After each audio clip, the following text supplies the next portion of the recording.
Clarence Triggs, 1943, July 30, 1966, was a married African-American bricklayer and veteran who was murdered on July 30, 1966 in Bogalusa, Louisiana, about a month after participating in a civil rights march for voting.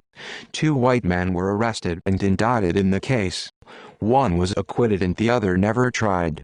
Although the cold case was reopened by the FBI in the early 21st century, Triggs's murder has never been solved.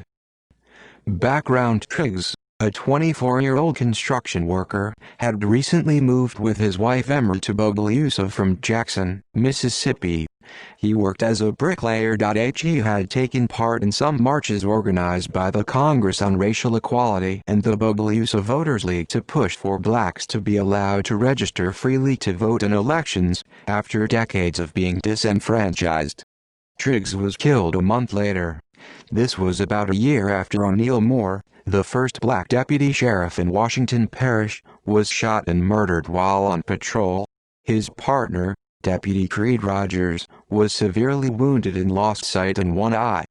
Congress had passed the Voting Rights Act of 1965 to authorize federal oversight and enforcement in jurisdictions with historic underrepresentation of minorities in voting, but many areas of the South were resisting this change. Triggs was found, shot in the head, near a wrecked car registered to the wife of Homer Kingfish Seal. The body and car were near the highway. Seal was one of the suspects arrested for the murder. According to Police Chief Claxton Knight, there were no racial implications in the death.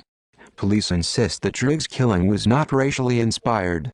But Rayon Burris, president of the local chapter of the Deacons for Defense, said he had gone to the murder scene at 3 a.m. to tell police about witnesses having seen 2 white men in a car following Triggs. Burris was arrested at the scene on a charge of interfering with police, taken to the police station for booking, and released after he paid a $100 cash bail.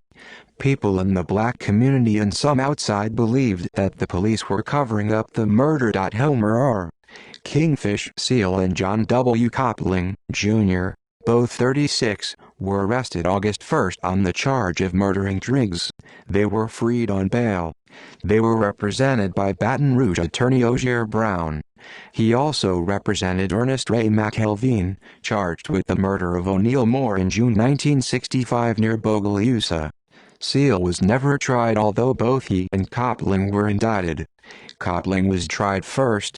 The jury deliberated for less than an hour and acquitted him. The details of the killing, and the link, if any, between Triggs and Seal, have never been made public. Triggs' name is listed on the Civil Rights Memorial. His case was reopened by the FBI under the Unsolved Civil Rights Crime Act, but has since been closed without resolution. See also List of unsolved murders. References